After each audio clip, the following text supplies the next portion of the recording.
সরকারি মেডিকেল কলেজে on duty সরকারি ডাক্তারের খুন এবং রেপ হয়, যার উপরে আপনারা বলছেন যে বিচার চাই, সে বিচার করার যোগ্য নয়।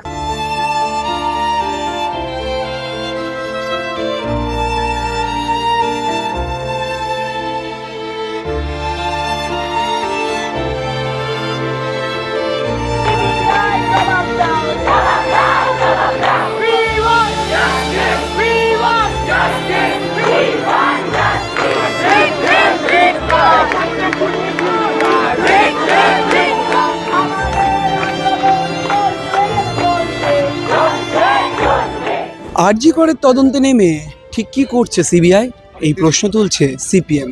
আর এই প্রশ্নের মধ্যেই পাল্টা প্রশ্ন উঠছে, যে আন্দোলন দিনের পর দিন চলেছে, সেই আন্দোলনে সিপিএমের ভূমিকা ঠিক কী ছিল?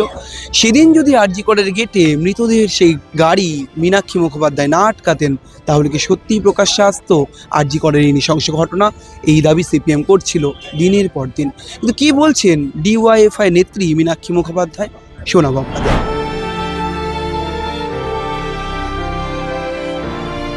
একটি প্রাতিষ্ঠানিক খুন, সরকারি হসপিটালে সরকারি ডাক্তারের খুন, পুলিশ তথ্য প্রমাণ লোপাট করেছে, রাজ্য সরকার বুড়ো আঙুল কেন চুষছে? দিনের পর দিন আন্দোলন, স্বাস্থ্য ভবন, লালবাজার, ধর্মতলা, সব ক্ষেত্রে আপনাকে খানিকটা কম কেন দেখা যাচ্ছে? কোয়েশ্চেন একটাই, ফিরে একটি হসপিটালের ভেতরে, সরকারি মেডিকেল কলেজের ভেতরে সরকারি ডাক্তার অন ডিউটিতে রেপ এবং মার্ডার হয়, দায় রাজ্যের পুলিশ মন্ত্রী এবং স্বাস্থ্য দপ্তরকে নিতে হবে। কেন পালাচ্ছেন? কেন আজ 100 দিন পার হয়ে গেল বিচার করছেন না? এই কোয়েশ্চেনের বাইরে আর কোনো কোয়েশ্চেন নেই।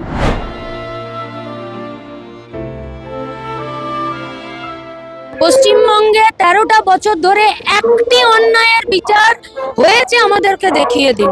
এবং আরজি কর ঘটনার কয়েকদিনের মধ্যে আরএসএস এর প্রধান মোহন ভাগবত এসে বলে যায় যে এই ঘটনাতে রাজ্যের সরকার, পুলিশ মন্ত্রী, মুখ্যমন্ত্রী যা স্টেপ নেবেন আমরা সাহায্য করব, আমরা সমর্থন করব। তাহলে আরএসএস যখন ঠিক করে দেয় বিজেপি কোন রাস্তায় যাবে, তৃণমূল কোন রাস্তায় যাবে, এটা পরিষ্কার, এরা বিচার করবে না। আমরা রাজ্যের মানুষকে ভাবতে আবেদন করব, অন্যায় হলে এ রাজ্যের পুলিশ প্রশাসন, সরকার, দেশের পুলিশ, সরকার, প্রশাসন এরা বিচার করবে না, সিদ্ধান্ত আপনাদের হাতে।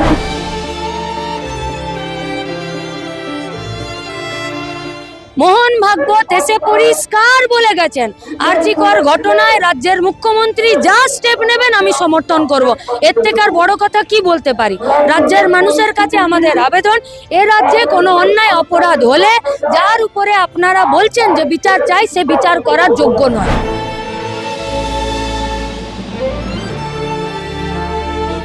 কথাই তো আছে, প্রথমে সিবিআই কে এবং রাজ্যের স্বাস্থ্য দপ্তরকে নামতেন বলুন থ্রেড কালচারের বিরুদ্ধে এবং বিচারের জন্য। মীনাক্ষী মুখোপাধ্যায় প্রশ্ন তুললেন যেমন সিবিআই নিয়ে, তেমন প্রশ্ন তুললেন তথ্য প্রমাণ লোপাট নিয়ে, যে অভিযোগ, যে দাবি তারা করছিলেন তা নিয়েও। এখন দেখা মীনাক্ষীদের এই দাবি ঠিক কতটা মান্যতা পায় আদালতে। সত্যিই কি এই বিচারের বাণী নিভৃতে নীরবে না কেঁদে আসল দোষীদের শাস্তি দেবে? এই প্রশ্নও থাকবে। ক্যামেরায় সুমনের সঙ্গে রমেন দাস, সংবাদ প্রতিদিন.in।